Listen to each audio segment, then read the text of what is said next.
Hello student, Kalyani IAS academy को online platform पर आपका स्वागत है। मैं हूं लखन दायमा, आपको भारतीय राज्य व्यवस्था पढ़ा रहा हूं। फ्रेंड, आज मैं आपको पढ़ाने वाला हूं उप प्रधानमंत्री के बारे में।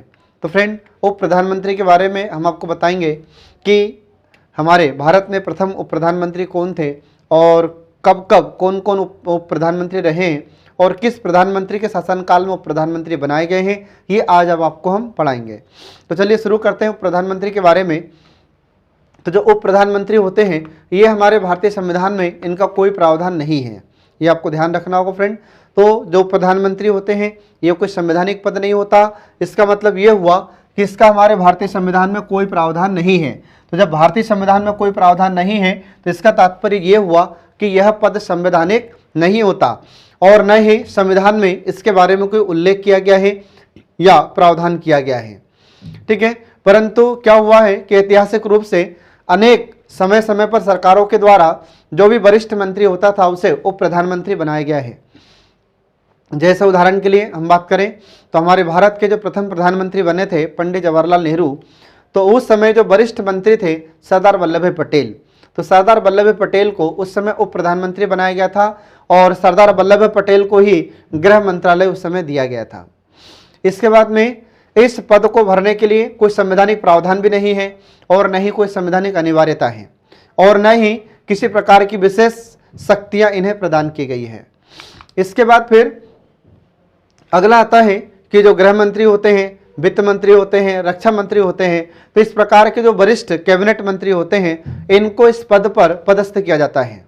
इसके बाद में जिन्हें प्रधानमंत्री के बाद सबसे वरिष्ठ इन्हें माना जाता है। तो जब मान लीजिए कि प्रधानमंत्री किसी कारण से अनुपस्थित रहते हैं तो उनके स्थान पर ये प्रधानमंत्री कार्य करते थे।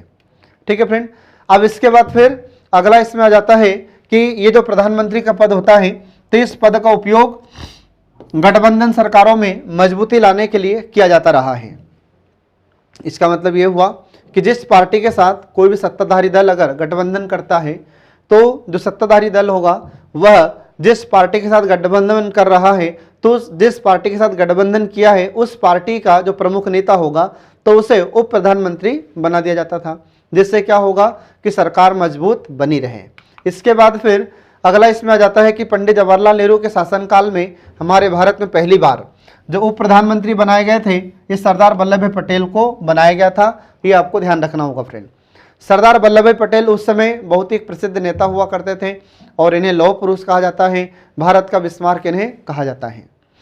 इसके बाद में जवाहरलाल नेहरू की कैबिनेट में ये उस समय गृह मंत्री थे तो इन्हें गृह मंत्रालय दिया जाता है और इन्हें उप प्रधानमंत्री भी बनाया गया था। तो अगर एग्जाम में आपसे क्वेश्चन पूछा जाए कि हमारे भारत के प्रथम उप प्रधानमंत्री कौन थे तो ये सरदार वल्लभ भाई पटेल थे और किस प्रधानमंत्री के शासनकाल में प्रथम उप प्रधानमंत्री बनाए गए थे तो ये आपको ध्यान रखना होगा, सरदार वल्लभ भाई पटेल को पंडित जवाहरलाल नेहरू के शासनकाल में इन्हें बनाया गया था।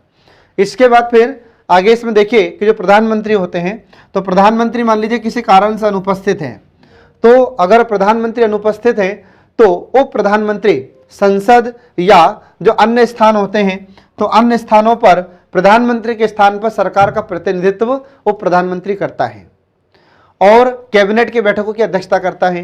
तो वैसे मैंने आपको बताया था केंद्रीय मंत्री परिषद में कि जब इनकी मंत्री परिषद की बैठक होती है या फिर मंत्रिमंडल की बैठक होती है, मतलब जो कैबिनेट मंत्री होते हैं इनकी बैठक होती है, तो इनकी बैठकों की अध्यक्षता हमारे प्रधानमंत्री करते हैं। और मान लीजिए कि प्रधानमंत्री किसी कारण से अनुपस्थित हैं, प्रधानमंत्री नहीं आए हैं, तो उनके स्थान पर अध्यक्षता कौन करेंगे तो उनके स्थान पर उप प्रधानमंत्री अध्यक्षता करते हैं। तो ये आपको इसमें ध्यान रखना होगा फ्रेंड। इसके बाद फिर इससे से रिलेटेड एक अगला पॉइंट है जो आपको ध्यान रखना होगा कि हमारे भारत में जो प्रधानमंत्री पद की व्यवस्था की गई थी तो ये भारत सरकार के मंत्रिमंडल के उपाध्यक्ष होते हैं। ठीक है फ्रेंड, तो ये आपको ध्यान रखना होगा। तो मंत्रिमंडल के अध्यक्ष कौन होते हैं, प्रधानमंत्री, और उपाध्यक्ष कौन होते थे, ये हमारे उपाध्यक्ष होते थे, उप प्रधानमंत्री। तो ये आपको ध्यान रखना होगा फ्रेंड। अब मैं ऐसा क्यों बोल रहा हूँ कि उप प्रधानमंत्री उपाध्यक्ष मंत्रिमंडल के उपाध्यक्ष होते थे, इसका मतलब ये है कि अटल बिहारी वाजपेयी जी की सरकार में उप प्रधानमंत्री लाल कृष्ण आडवाणी को बनाया गया था। उसके बाद में मनमोहन सिंह जी की सरकार आती है, इसके बाद फिर नरेंद्र मोदी जी की सरकार है, तो इनकी सरकारों में उप प्रधानमंत्री नहीं बनाया गया किसी को भी। ठीक है फ्रेंड। तो हमारे भारतीय संविधान में उप प्रधानमंत्री का कोई प्रावधान नहीं है और न ही कोई संवैधानिक पद होता है। ये तो सरकार अपने इच्छा के अनुसार इन्हें इस पद को गठित किया था। ठीक है, तो ये आपको ध्यान रखना होगा। अब तक हमारे भारत में कौन कौन उप प्रधानमंत्री रहे हैं ये आपको याद रखना होगा। तो देखिए, इसमें भारत के प्रथम उप प्रधानमंत्री सरदार वल्लभ भाई पटेल। तो यहाँ पर जो आपको फोटो दिखाई जा रही है ये सरदार वल्लभ भाई पटेल की फोटो है, जो आपको ध्यान रखना होगा। ठीक है फ्रेंड। अब सरदार वल्लभ भाई पटेल का कार्यकाल कब से कब तक रहा था? तो इनका कार्यकाल 15 अगस्त 1947 से 15 दिसंबर 1950 तक इनका कार्यकाल रहता है, ये आपको ध्यान रखना होगा। इसके बाद फिर ये किस पार्टी के सदस्य रहे थे? तो ये भारतीय राष्ट्रीय कांग्रेस के सदस्य रहे थे, ये आपको ध्यान रखना होगा। ठीक है। इसके बाद फिर जब इन्हें उप प्रधानमंत्री बनाया गया था सरदार वल्लभ भाई पटेल को, तो उस समय हमारे भारत के प्रधानमंत्री कौन थे? तो ये आपको ध्यान रखना होगा। उस समय हमारे भारत के प्रधानमंत्री पंडित जवाहरलाल नेहरू थे। ठीक है फ्रेंड, ये आपको ध्यान रखना होगा। अब एग्जाम में क्वेश्चन इससे कैसे पूछे जाएंगे आपसे? तो एग्जाम में आपसे क्वेश्चन पूछा जाएगा कि भारत के प्रथम उप प्रधानमंत्री कौन थे? तो ये सरदार वल्लभ भाई पटेल थे। किसकी सरकार में उप प्रधानमंत्री थे ये? तो ये पंडित जवाहरलाल नेहरू की सरकार में उप प्रधानमंत्री थे। इन्हें उस समय कौन सा मंत्रालय दिया गया था? तो इन्हें गृह मंत्रालय दिया गया था, ये आपको ध्यान रखना होगा फ्रेंड। ठीक है। इसके बाद फिर अगला देखिए, इसमें अगले उप प्रधानमंत्री आते हैं मोरारजी देसाई। तो यहाँ पर आपको जो तस्वीर दिखाई दे रही है ये मोरारजी देसाई जी की तस्वीर है। तो ये हमारे भारत के दूसरे उप प्रधानमंत्री रहते हैं। इनका कार्यकाल कब से कब तक रहा था? तो इनका कार्यकाल 21 मार्च 1967 से 6 दिसंबर 1969 तक इनका कार्यकाल रहा है। तो ये आपको ध्यान रखना होगा फ्रेंड, क्योंकि एग्जाम में आपसे क्वेश्चन पूछा जा सकता है कि मोरारजी देसाई का कार्यकाल उप प्रधानमंत्री के रूप में कब से कब तक रहा था। तो ये उप प्रधानमंत्री के रूप में 21 मार्च 1967 से 6 दिसंबर 1969 तक इनका कार्यकाल रहता है, ये आपको ध्यान रखना होगा फ्रेंड। और किस पार्टी के थे ये? तो आपको ध्यान रखना होगा कि भारतीय राष्ट्रीय कांग्रेस के सदस्य थे, जो आपको ध्यान रखना है। इसके बाद फिर ये किस प्रधानमंत्री के शासनकाल में उप प्रधानमंत्री थे? तो आपको ध्यान रखना होगा कि जब इंदिरा गांधी हमारे भारत की प्रधानमंत्री थी तो उस समय ये उप प्रधानमंत्री के रूप में इन्होंने कार्य किया था।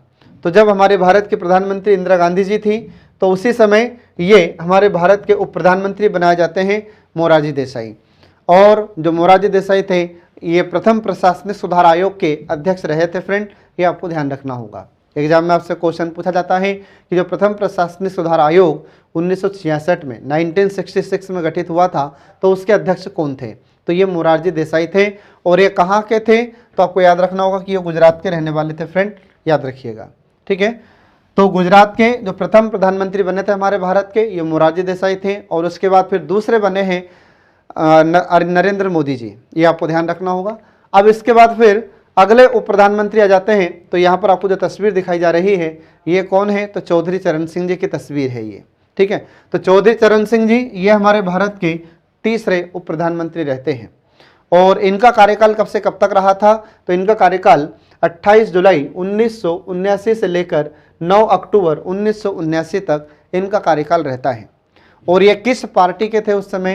तो आपको ध्यान रखना होगा कि उस समय ये जनता पार्टी के थे, ये आपको ध्यान रखना होगा। और जब ये उप प्रधानमंत्री थे, जब ये उप प्रधानमंत्री के रूप में हमारे भारत में कार्य कर रहे थे तो उस समय हमारे भारत के प्रधानमंत्री कौन थे? तो ये आपको ध्यान रखना होगा, उस समय प्रधानमंत्री मोरारजी देसाई थे। आ रहा समझ में? तो ये आपको ध्यान रखना होगा। तो जब प्रधानमंत्री मोरारजी देसाई थे तो मोरारजी देसाई के कार्यकाल में, शासनकाल में इन्हें उप प्रधानमंत्री के पद पर पदस्थ किया गया था, ये आपको ध्यान रखना होगा। इसके बाद फिर अगली तस्वीर आती है यहाँ पर बाबू जगजीवन राम जी की। तो जगजीवन राम जी ये बिहार के रहने वाले थे और ये कैबिनेट में, मतलब हमारे जो कैबिनेट मंत्री होते हैं तो कैबिनेट मंत्री में सर्वाधिक समय तक कैबिनेट मंत्री के पद पर रहने वाले ये भारत के प्रथम व्यक्ति हैं। सबसे लंबा कार्यकाल इन्हीं का रहा है। एग्जाम में भी आपसे क्वेश्चन पूछा जाता है कि भारत में कैबिनेट मंत्री के पद पर सर्वाधिक समय तक या सर्वाधिक लंबा कार्यकाल किसका रहा था? तो ये जगजीवन राम जी का रहा था और ये बिहार के रहने वाले थे। इसके बाद में ये उप प्रधानमंत्री के रूप में कब से कब तक कार्य करते हैं? तो आपको ध्यान रखना होगा कि ये 9 अक्टूबर 1979 से 10 दिसंबर 1979 तक इन्होंने कार्य किया था, ये आपको ध्यान रखना होगा फ्रेंड। और ये किस पार्टी के थे? तो आपको ध्यान रखना होगा कि ये जनता पार्टी के मेंबर थे। इसके बाद में ये किस प्रधानमंत्री के शासनकाल में उप प्रधानमंत्री थे? तो आपको ध्यान रखना होगा ये मोरारजी देसाई के शासनकाल में उप प्रधानमंत्री के पद पर इन्होंने कार्य किया था। ठीक है फ्रेंड, तो एग्जाम में इनसे जगजीवन राम जी से क्वेश्चन आपसे बार बार पूछा गया है कि कैबिनेट मंत्री के रूप में सर्वाधिक लंबा कार्यकाल किसका रहा है? तो ये जगजीवन राम जी का रहा है। और इसके बाद में इनसे यह भी क्वेश्चन पूछा है कि सर्वाधिक कैबिनेट मंत्री मतलब सर्वाधिक विभाग किसके पास रहे थे? तो सर्वाधिक विभागों में कार्य जगजीवन राम जी ने ही किया था। तो सर्वाधिक कैबिनेट मंत्री के पद पर सर्वाधिक लंबे समय तक कार्य करने वाले जगजीवन राम जी, और सर्वाधिक कैबिनेट मंत्री के रूप में सर्वाधिक विभागों में भी कार्यकाल इन्हीं का रहा है, ये आपको ध्यान रखना होगा। इसके बाद फिर अगला देखिए, इसमें अगला नाम आता है यशवंतराव चौहान। ठीक है, अब यशवंतराव चौहान ये हमारे भारत के 5वें उप प्रधानमंत्री रहते हैं। इनका कार्यकाल कब से कब तक रहता है? तो इनका कार्यकाल 10 दिसंबर 1979 से लेकर 14 जनवरी 1980 तक रहता है। ये आपको ध्यान रखना होगा फ्रेंड।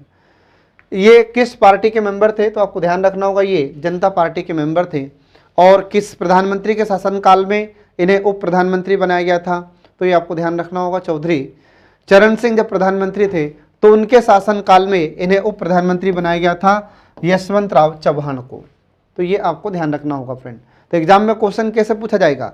एग्जाम में आपसे क्वेश्चन पूछा जाएगा कि यशवंतराव चौहान ये किस प्रधानमंत्री के शासनकाल में उप प्रधानमंत्री रहे थे? तो ये आपको ध्यान रखना होगा चौधरी चरण सिंह जी के। इसके बाद फिर अगले आ जाते हैं, तो अगले उप प्रधानमंत्री आते हैं चौधरी देवीलाल।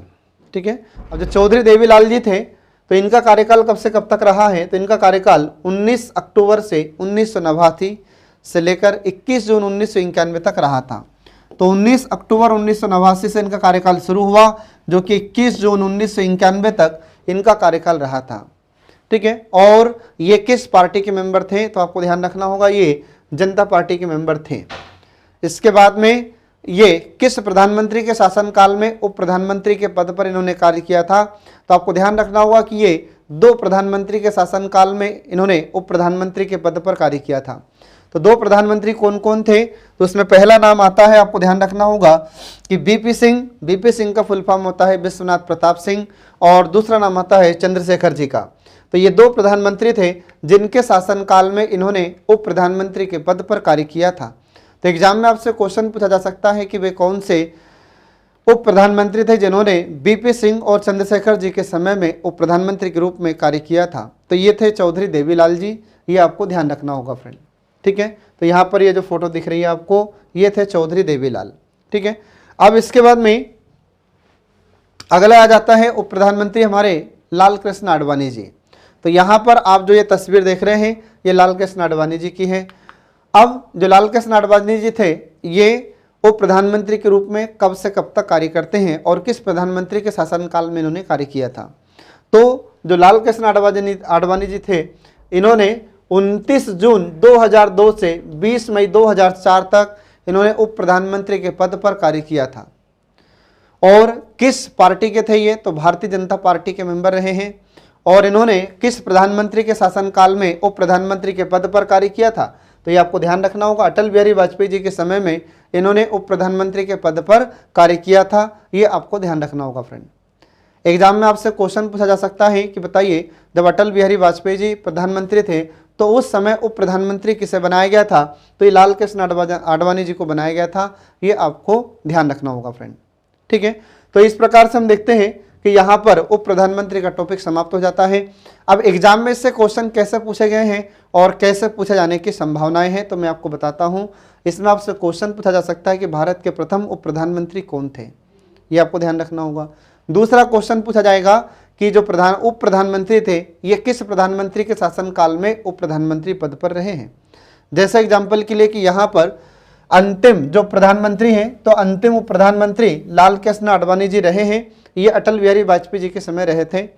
इसके बाद फिर आपसे क्वेश्चन पूछा जा सकता है कि अंतिम उप प्रधानमंत्री कौन थे? तो लाल कृष्ण आडवाणी। किस प्रधानमंत्री के शासन काल में इन्होंने उप प्रधानमंत्री के पद पर कार्य किया था? तो अटल बिहारी वाजपेयी जी के समय में। तो ऐसे इसमें 2-3 प्रकार के क्वेश्चन आपसे पूछे जाएंगे फ्रेंड, जो आपको ध्यान रखना होगा। ठीक है, तो इस प्रकार से यहाँ पर ये उप प्रधानमंत्री का टॉपिक समाप्त हो जाता है। अब इसके बाद में अगला टॉपिक हम शुरू करते हैं महान्यायवादी का। तो जो महान्यायवादी का टॉपिक है फ्रेंड, ये भी आपके लिए बहुत इंपॉर्टेंट है और एग्जाम में आपसे क्वेश्चन इससे पूछे जाते हैं। तो चलिए शुरू करते हैं इसमें भारत का महान्यायवादी। भारत का महान्यायवादी, इसको इंग्लिश में कहा जाता है अटॉर्नी जनरल ऑफ इंडिया। ठीक है, अब जो भारत के महान्यायवादी हैं, तो इसमें हम आपको पढ़ाएंगे कि भारतीय संविधान के किस अनुच्छेद में इनका प्रावधान है और इनकी कार्य या शक्तियाँ किस प्रकार की होती हैं, इनकी नियुक्ति कौन करते हैं, इसके बारे में हम आपको बताएंगे। तो चलिए इसमें शुरू करते हैं भारत के महान्यायवादी से संबंधित कुछ महत्वपूर्ण प्रावधान। तो सबसे पहले भारत का महान्यायवादी। ठीक है, तो भारत का महान्यायवादी ये भी एक इम्पोर्टेंट टॉपिक है और आपसे एग्जाम में इससे क्वेश्चन पूछे जाते हैं। तो जो भारत के महान्यायवादी होते हैं, इनको इंग्लिश में अटॉर्नी जनरल ऑफ इंडिया कहा जाता है, ये आपको ध्यान रखना होगा फ्रेंड। अब आज मैं आपको पढ़ाऊंगा इसमें कि भारत के महान्यायवादी का प्रावधान भारतीय संविधान के किस अनुच्छेद में किया गया है, इनकी नियुक्ति कैसे होती है और कुछ प्रमुख महान्यायवादियों के बारे में आपको बताऊंगा और इनके लिए योग्यता क्या होती है, इसके बाद इनके कार्य या इनके अधिकार क्या क्या होते हैं, ये आज के टॉपिक में आपको पढ़ाऊंगा फ्रेंड। तो चलिए शुरू करते हैं भारत के महान्यायवादी के बारे में। तो जो भारत के महान्यायवादी होते हैं, ये कौन होते हैं, तो आपको ध्यान रखना होगा कि ये हमारे केंद्र सरकार के वकील होते हैं। कौन होते हैं ये हमारे केंद्र सरकार के वकील होते हैं, ये आपको ध्यान रखना होगा फ्रेंड। एग्जाम में कई बार क्वेश्चन पूछा जाता है कि भारत सरकार के वकील कौन होते हैं, तो ये हमारे भारत सरकार के वकील होते हैं महान्यायवादी। इनका काम क्या होगा, तो जैसे आप देखते होंगे कि भारतीय संविधान के अनुच्छेद 300 में लिखा हुआ है कि सरकार पर कोई व्यक्ति वाद ला सकता है या सरकार किसी व्यक्ति पर वाद ला सकती है। तो जब मान लीजिए कि सरकार को जवाब देना हो, जैसे सर्वोच्च न्यायालय में जवाब देना हो, तो सरकार की ओर से जवाब कौन देता है, सरकार की ओर से पैरवी कौन करता है, तो ये हमारे महान्यायवादी करते हैं, ये आपको ध्यान रखना होगा। ठीक है, अब इसमें देखिए कि जो भारत के महान्यायवादी हैं, तो इनके बारे में हमारे भारतीय संविधान में कहाँ पर प्रावधान है, तो भारतीय संविधान के अनुच्छेद 76 आर्टिकल 76 में भारत के महान्यायवादी के बारे में प्रावधान किया गया है। एग्जाम में कई बार क्वेश्चन पूछा जाता है कि भारत के महान्यायवादी का प्रावधान भारतीय संविधान के किस अनुच्छेद में किया गया है, तो आर्टिकल 76 अनुच्छेद 76 में किया गया है। इसमें लिखा हुआ है कि भारत के एक महान्यायवादी होंगे। तो भारत के महान्यायवादी पद का प्रावधान संविधान के अनुच्छेद 76 में किया गया है, ये आपको ध्यान रखना होगा फ्रेंड। ठीक है, और जो भारत के महान्यायवादी होते हैं, तो इनकी नियुक्ति कौन करते हैं, तो भारत के महान्यायवादी की नियुक्ति हमारे राष्ट्रपति के द्वारा की जाती है। परंतु राष्ट्रपति हमारे जो भारत सरकार होती है, मतलब हमारा जो मंत्रिमंडल होता है, इसकी सलाह से हमारे राष्ट्रपति महान्यायवादी की नियुक्ति करते हैं, ये आपको ध्यान रखना होगा। और इसके बाद जो महान्यायवादी होते हैं, तो महान्यायवादी हमारे राष्ट्रपति के प्रसाद पर्यंत पद धारण करते हैं। ये प्रसाद पर्यंत का मतलब क्या हो जाता है, तो प्रसाद पर्यंत का मतलब हो जाता है कृपा। ठीक है, इसका मतलब क्या हो जाता है, इसका मतलब हो जाता है कृपा। ठीक है, तो जब तक हमारे राष्ट्रपति चाहेंगे तब तक महान्यायवादी अपने पद पर रह सकते हैं। आ रहा समझ में, जब तक हमारे राष्ट्रपति की इच्छा होगी तब तक महान्यायवादी अपने पद पर कार्य कर सकते हैं, और अगर राष्ट्रपति इन्हें हटाने का आदेश जारी कर देते हैं तो इन्हें अपना पद छोड़ना पड़ता है। इसलिए इनके बारे में कहा जाता है महान्यायवादी के बारे में कि महान्यायवादी राष्ट्रपति के प्रसाद पर्यंत पद धारण करते हैं, ये आपको ध्यान रखना होगा फ्रेंड। ठीक है, अब इसके बाद देखिए कि जो हमारे भारत के महान्यायवादी हैं, तो इनमें कुछ प्रमुख महान्यायवादियों के नाम आपको ध्यान रखना होगा। जैसे यहाँ पर पहला नाम आता है, इसमें प्रथम हमारे भारत के जो महान्यायवादी थे, इनका नाम है MC सीतलवाड़। ये भारत के प्रथम महान्यायवादी हैं, ये आपको ध्यान रखना होगा फ्रेंड। अब सारे महान्यायवादी के बारे में तो क्वेश्चन नहीं पूछा जाएगा, लेकिन आपसे ये जरूर पूछा जा सकता है कि भारत के प्रथम महान्यायवादी कौन थे, तो ये आपको ध्यान रखना होगा।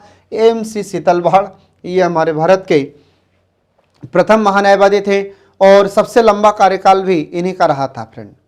तो एग्जाम में आपसे क्वेश्चन पूछा जाता है, बहुत ही इंपॉर्टेंट फैक्ट है कि हमारे भारत के प्रथम महान्यायवादी कौन थे और सबसे लंबा कार्यकाल किसका था।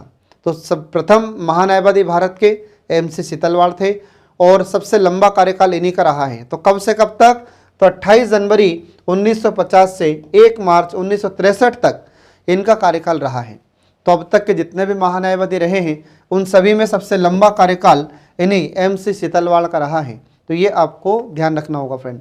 तो यहाँ पर आपको जो तस्वीर दिख रही है, ये तस्वीर किसकी है, तो ये शीतलवाड़ जी की हैं, ये आपको ध्यान रखना होगा। इसके बाद फिर अगले हमारे भारत के महान्यायवादी आते हैं 7वें नंबर के, जिनका नाम था सोली सोराब जी। ठीक है, तो सोली सोराब जी ये हमारे भारत के 7वें नंबर के महान्यायवादी थे। तो इन्हें क्यों याद रखना है? इन्हें इसलिए याद रखना है आपको क्योंकि इनका कार्यकाल सबसे कम था। तो अगर एग्जाम में आपसे क्वेश्चन पूछा जाता है कि सबसे छोटा कार्यकाल या सबसे कम कार्यकाल किस महान्यायवादी का रहा है, तो ये सोली सोराब जी का रहा है, ये आपको ध्यान रखना होगा फ्रेंड। तो कब से कब तक इनका कार्यकाल रहा था? तो 9 दिसंबर 1989 से 2 दिसंबर 1990 तक इनका कार्यकाल रहा था। अब यहाँ पर आप जो फोटो देख रहे हैं, ये फोटो किसकी है? तो ये सोली सोराब जी की है, ये आपको ध्यान रखना होगा फ्रेंड। इसके बाद फिर अभी वर्तमान में हमारे भारत के महान्यायवादी कौन हैं? तो वर्तमान में 15वें नंबर के महान्यायवादी हमारे भारत के हैं, जिनका नाम है के वेणुगोपाल, ये आपको ध्यान रखना होगा फ्रेंड। तो एग्जाम में आपसे क्वेश्चन पूछा जा सकता है कि बताइए वर्तमान भारत के महान्यायवादी कौन हैं? तो ये अभी हम आपको 2022 की बात बता रहे हैं। अब हो सकता है कि आने वाले समय में कोई नए महान्यायवादी बन जाए, तो ये आपको ध्यान रखना होगा फ्रेंड। ठीक है, तो आपको अपडेट करते रहना है। जैसे अगर कोई महान्यायवादी बदलते हैं तो उनकी जगह नाम आपको ध्यान रखना होगा। तो अभी मैं आपको 2022 के अनुसार बता रहा हूँ कि 2022 में ये हमारे भारत के महान्यायवादी हैं 15वें नंबर के वेणुगोपाल। तो 30 जून 2017 से इनका कार्यकाल शुरू हुआ है, जो भी लगातार 2017 से 2022 तक इस पद पर कार्यरत हैं, ये आपको ध्यान रखना होगा फ्रेंड। तो ये कुछ महान्यायवादियों से संबंधित महत्वपूर्ण जानकारी हमने आपको बताई, जो एग्जाम में आपसे क्वेश्चन इनसे पूछा जा सकता है। इसके बाद फिर अगला देखिए कि जिस महान्यायवादी की हम बात कर रहे हैं, इनके लिए योग्यता क्या निर्धारित की गई है। तो इनके लिए योग्यताएं देखिए, पहली योग्यता तो ये होगी कि भारत का नागरिक होना चाहिए। तो जो भी व्यक्ति महान्यायवादी बनना चाहते हैं उनके लिए सबसे पहली योग्यता ये है कि भारत का नागरिक हो, पहली योग्यता। दूसरी योग्यता इनकी क्या हो जाती है? तो दूसरी योग्यता यह होती है कि एक ऐसा व्यक्ति होना चाहिए जो सर्वोच्च न्यायालय का न्यायाधीश नियुक्त होने के योग्य हो। किसे महान्यायवादी बनाया जाएगा? तो महान्यायवादी उस व्यक्ति को नियुक्त किया जा सकता है राष्ट्रपति के द्वारा जो सर्वोच्च न्यायालय में न्यायाधीश नियुक्त होने की योग्यता रखता हो। इसके बाद फिर अगली इसकी योग्यता हो जाती है महान्यायवादी पद के लिए कि जो भी व्यक्ति जिसे महान्यायवादी के रूप में नियुक्त किया जाना है, तो अगली इसकी योग्यता होती है कि इसे उच्च न्यायालय के न्यायाधीश के रूप में कार्य करने का कम से कम 5 वर्षों का अनुभव होना चाहिए। आ रहा समझ में? तो उसे महान्यायवादी के रूप में नियुक्त किया जा सकता है। इसके बाद फिर अगली योग्यता क्या है फ्रेंड? तो अगली योग्यता होती है कि किसी उच्च न्यायालय में वकालत का कम से कम 10 वर्षों का अनुभव हो, या फिर राष्ट्रपति की नज़र में विधिवेत्ता हो। तो राष्ट्रपति की नज़र में विधिवेत्ता का मतलब क्या हो जाता है? तो ये आपको ध्यान रखना होगा, यहाँ पर ये विधिवेत्ता है। ठीक है, मतलब कानून का जानकार हो। तो राष्ट्रपति की नज़र में जो कानून का जानकार हो या विधिवेत्ता हो, तो ऐसे व्यक्ति को यहाँ महान्यायवादी के रूप में हमारे राष्ट्रपति नियुक्त कर सकते हैं।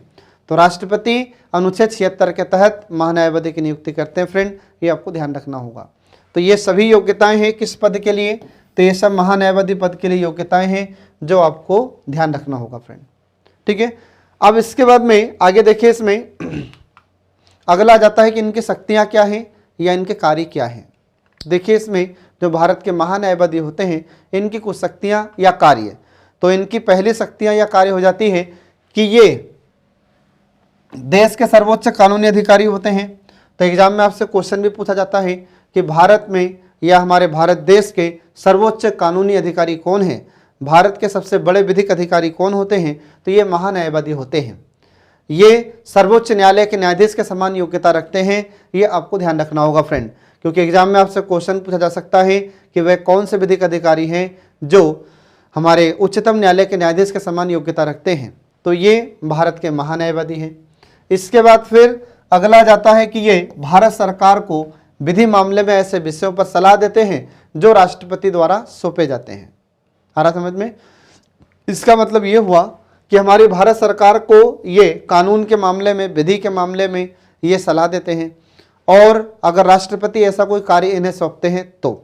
इसके बाद फिर अगली इनकी जो शक्तियाँ होती है वो यह है कि भारत की किसी भी अदालत में इन्हें सुनवाई का अधिकार प्राप्त होता है। तो भारत की कोई सी भी अदालत हो, चाहे सुप्रीम कोर्ट हो, चाहे डिस्ट्रिक्ट कोर्ट हो, या इसके अलावा कोई सा भी कोर्ट हो, तो किसी भी न्यायालय में, किसी भी अदालत में इन्हें सुनवाई का अधिकार प्राप्त है। किसको? हमारे भारत के महान्यायवादी को। ये आपको ध्यान रखना होगा फ्रेंड। इसके बाद फिर संसद के दोनों सदनों में, समितियों में जा सकते हैं, लेकिन इन्हें मतदान का अधिकार प्राप्त नहीं होता। ये हमारे भारतीय संविधान के अनुच्छेद 88 में ऐसा लिखा हुआ है।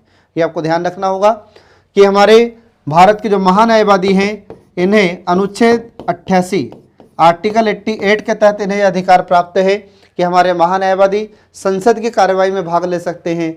संसद की अगर कोई समिति है तो उसकी कार्यवाही में भाग ले सकते हैं, लेकिन ये मतदान नहीं कर सकते। अगर लोकसभा में कार्यवाही चल रही है तो लोकसभा की कार्यवाही में हमारे महान्यायवादी भाग ले सकते हैं। राज्यसभा की अगर कोई कार्यवाही होती है तो उसमें भी भाग ले सकते हैं। अगर कोई समिति की बैठक हो रही है तो समिति की बैठक में भी भाग ले सकते हैं, परंतु इन्हें मतदान का अधिकार प्राप्त नहीं होता। ये आपको ध्यान रखना होगा फ्रेंड। आ रहा समझ में? तो ये अनुच्छेद 88 में प्रावधान है कि संसद के दोनों सदन, लोकसभा या राज्यसभा, इनकी कार्यवाही में हमारे महान्यायवादी को भाग लेने का अधिकार प्रदान किया गया है संविधान के द्वारा। तो ये आपको ध्यान रखना होगा फ्रेंड। एग्जाम में कई बार क्वेश्चन पूछा जाता है कि वह कौन सा एक विधिक अधिकारी है जो संसद के दोनों सदन, लोकसभा और राज्यसभा, दोनों सदन की कार्यवाही में भाग ले सकता है, लेकिन लोकसभा या राज्यसभा का सदस्य नहीं है और उसे मतदान देने का अधिकार नहीं होता। तो ये है हमारे भारत के महान्यायवादी। ये आपको ध्यान रखना होगा फ्रेंड। ठीक है, तो ये इनकी शक्तियां और कार्य के बारे में बताया मैंने आपको। इसके बाद फिर इनकी अगली शक्तियां हो जाती हैं कि महान्यायवादी संसदीय विशेष अधिकार, अर्थात संसद को मिलने वाले जो भी सांसद होते हैं, तो सांसद के पास जो अधिकार होते हैं ये सारे अधिकार हमारे महान्यायवादी को भी प्राप्त होते हैं। तो यहाँ पर सांसदों का मतलब क्या हो जाता है? तो सांसदों से मतलब यहाँ पर ये है कि जो हमारी लोकसभा होती है इसके सदस्य और राज्यसभा के सदस्य, इनको मिलाकर हम कहते हैं सांसद। तो चाहे लोकसभा का सदस्य हो चाहे राज्यसभा का सदस्य हो, इन दोनों ही सदस्यों को हम सांसद कहते हैं। तो इन सांसदों के पास जो अधिकार होते हैं वही अधिकार हमारे महान्यायवादी के पास होते हैं। ये आपको ध्यान रखना होगा। आ रहा समझ में? तो कहने का तात्पर्य ये था कि हमारे सांसदों के पास, मेंबर ऑफ पार्लियामेंट मतलब जो संसद के सदस्य हैं, इनके पास जो विशेष अधिकार प्राप्त होते हैं, ये विशेष अधिकार हमारे महान्यायवादी को भी प्राप्त होते हैं। ये आपको ध्यान रखना होगा फ्रेंड। इसके बाद फिर अगला देखिए, इसमें इनके कार्यकाल की समाप्ति कैसे होती है। ठीक है, तो जो हमारे महान्यायवादी हैं इनका कार्यकाल किस प्रकार से समाप्त होगा, तो इससे संबंधित कुछ प्रावधान है। तो सबसे पहली बात यह है इसमें कि जो हमारे महान्यायवादी होते हैं तो राष्ट्रपति द्वारा इन्हें हटा दिया जाए। तो जैसे ही हमारे राष्ट्रपति इन्हें हटाने का आदेश पारित करते हैं तो महान्यायवादी को अपना त्यागपत्र देना होता है। ये इसमें कुछ नहीं कर सकते। क्यों? क्योंकि जो महान्यायवादी होते हैं यह हमारे राष्ट्रपति के प्रसाद पर्यंत पद धारण करते हैं। ठीक है, तो यहाँ पर राष्ट्रपति के प्रसाद पर्यंत पद धारण करते हैं। तो प्रसाद का मतलब क्या होगा? कृपा। तो जब तक हमारे राष्ट्रपति की कृपा होगी तब तक ये अपने पद पर बने रहते हैं। जब तक हमारे राष्ट्रपति की इच्छा होगी तब तक ये महान्यायवादी अपने पद पर काम कर सकते हैं। और जैसे ही राष्ट्रपति ने हटाने का आदेश पारित करते हैं तो इन्हें अपना पद छोड़ना पड़ता है। और जो महान्यायवादी होते हैं इनके कार्यकाल की कोई निश्चित समय सीमा नहीं होती। तो इनके कार्यकाल की एक समय सीमा क्यों नहीं होती? क्योंकि ये राष्ट्रपति के प्रसाद पर्यंत पद धारण करते हैं, इसलिए इनके कार्यकाल की कोई निश्चित अवधि नहीं होती। ये आपको ध्यान रखना होगा फ्रेंड। इसके बाद फिर अगला आ जाता है कि राष्ट्रपति को ये त्यागपत्र दे दें। तो इनका कार्यकाल समाप्त कैसे होता है? तो पहला आपको बताया हमने कि या तो राष्ट्रपति इन्हें पद से हटा दे, या फिर दूसरा ये कि ये महान्यायवादी राष्ट्रपति को अपना त्यागपत्र सौंप दे। तो जैसे ही ये अपना त्यागपत्र सौंपेंगे राष्ट्रपति को तो इनका कार्यकाल समाप्त हो जाएगा। ये आपको ध्यान रखना होगा फ्रेंड। इसके बाद फिर अगला प्रावधान इसमें आ जाता है कि सरकार मंत्रिपरिषद द्वारा त्यागपत्र देने पर, तो अगर सरकार द्वारा अगर त्यागपत्र दे दिया जाता है तो ये जो महान्यायवादी हैं अगर मंत्रिपरिषद त्यागपत्र देती है तो भी इनका कार्यकाल समाप्त हो जाता है फ्रेंड। तो ये आपको ध्यान रखना होगा। ठीक है, तो इस प्रकार से हमने आपको यहाँ पर महान्यायवादी के बारे में बताया है, जो बहुत ही महत्वपूर्ण टॉपिक है और एग्जाम में आपसे क्वेश्चन इससे पूछे जाते हैं। तो एग्जाम में इससे क्वेश्चन अभी तक कैसे पूछे गए फ्रेंड? तो आपसे पूछा है कि भारतीय संविधान के किस अनुच्छेद में महान्यायवादी पद का प्रावधान है, इसके बाद में महान्यायवादी की नियुक्ति कौन करते हैं। ठीक है, और इसके बाद में इनको हटाने का तरीका क्या होगा? तो हटाने के लिए संविधान में इनके लिए कोई तरीका नहीं है, ये तो राष्ट्रपति के प्रसाद पर्यंत पद धारण करते हैं। ठीक है फ्रेंड, तो इस प्रकार से महान्यायवादी का टॉपिक समाप्त हुआ। नेक्स्ट वीडियो जल्दी आपके लिए लेकर प्रस्तुत होंगे, तब तक के लिए पढ़ते रहिए, देखते रहिए कल्याणी आईएएस एकेडमी के सभी वीडियोस जो आपको प्रतियोगी परीक्षाओं में सफलता दिलाने में महत्वपूर्ण भूमिका निभाते हैं। Thanks for watching.